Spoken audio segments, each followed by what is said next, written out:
Quero conversar com o Acácio Miranda, que é nosso comentarista, especialista também em direito internacional. Acácio, por enquanto a gente falava do Irã em relação a ameaças, em relação a financiamento também destes criminosos que atuam nessa área e que faziam um cerco contra Israel. Hoje a gente está falando de uma escalada de tensão por meio de uma ação que, como o Favalli mencionou agora, ainda se detém ao envio de drones, mas a gente não sabe se isso seria inclusive uma cortina de fumaça para outros ataques que possam acontecer naquela região. Como é que você avalia a escalada de tensão neste fim de semana? Seja muito bem-vindo, uma ótima noite para você.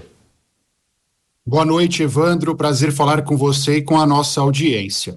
Eu acho que o Favalli foi muito assertivo nas ponderações dele. E a partir dela, restam dois aspectos a serem analisados. Um deles, por que o Irã mandou esses drones, sabendo que uma parcela considerável deles não chegará ao território de Israel, portanto será um ataque inócuo, e se a partir deste ataque nós teremos outros ataques ao território de Israel. Porque é importante nós lembrarmos o seguinte, Evandro: em outubro, quando foi praticado o primeiro ataque a Israel, naquela modalidade, um ataque tão primitivo como aquele era inimaginável. E mesmo assim, nós sabemos o resultado. Então, muito provavelmente, o Irã e outros aliados no Oriente Médio têm em conta outros objetivos além do ataque destes drones. E é importante a gente levar em consideração também, você falou dessa escalada da guerra. É uma escalada no primeiro momento no Oriente Médio, porque automaticamente o Irã e a Síria acabariam servindo como meios de ataque a Israel, e indiretamente, quando a gente pensa no cenário global hoje, a gente vive o que nós chamamos de proxy wars, ou guerras por procuração. De um lado, nós temos a Síria e o Irã atuando conjuntamente com a Rússia e com a China, e obviamente Israel tem ao seu lado os Estados Unidos e aqueles países tidos como eixo econômico forte do mundo ocidental. Então, há uma probabilidade bastante grande dessa guerra tomar proporções ainda maiores e, obviamente, nenhuma guerra é boa, mas uma guerra envolvendo todos estes atores pode ter um final trágico. Quem fala aqui é Marcelo Favalli, prazer te reencontrar aqui na programação da Jovem Pan. Eu queria chamar a atenção para um outro detalhe, que parece pequeno nessa história, mas ele vai fazer toda a diferença, e depois eu emendo com uma pergunta, você vai entender onde eu quero chegar.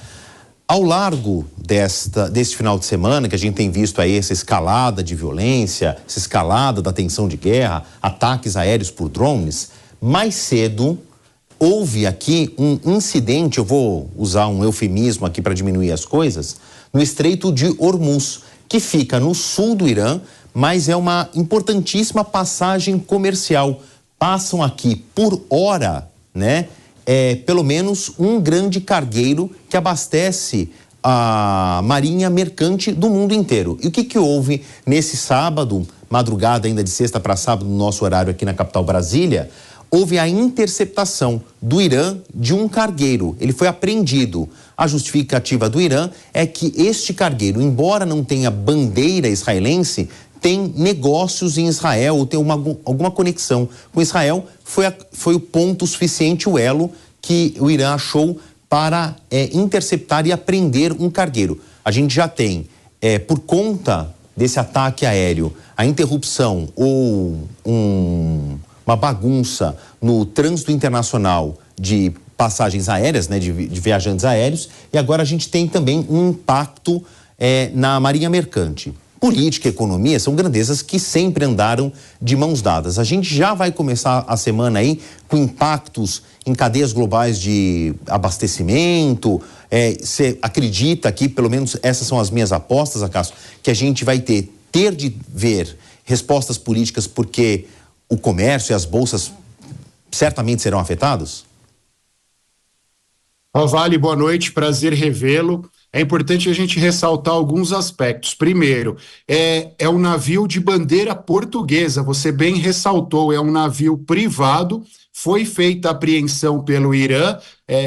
Esse conflito, pelo menos um duelo de narrativas, uma queda de braço entre os dois países começou a partir dessa apreensão, até porque o Irã não justificou bem qual as razões que levaram à apreensão desse navio. E eu acho que você tem toda a razão na sua ponderação.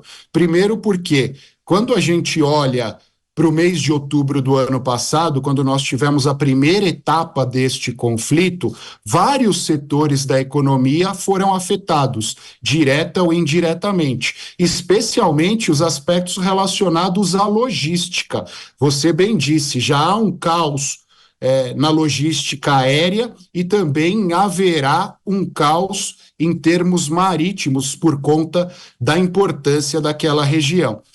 Também é importante nós ressaltarmos que o Oriente Médio é a grande fonte de petróleo do mundo. Em outubro houve um impacto no preço do petróleo e muito provavelmente, em havendo novas etapas neste conflito, nós teremos um novo impacto no preço do petróleo. E isso, obviamente, pode reverberar prejuízos à economia como um todo. Se nós atacamos a logística em 3 frentes, aérea, marítima e dentro dos territórios aquela rodoviária por conta do preço do petróleo, é óbvio que o mundo todo, independentemente da distância, será atingido.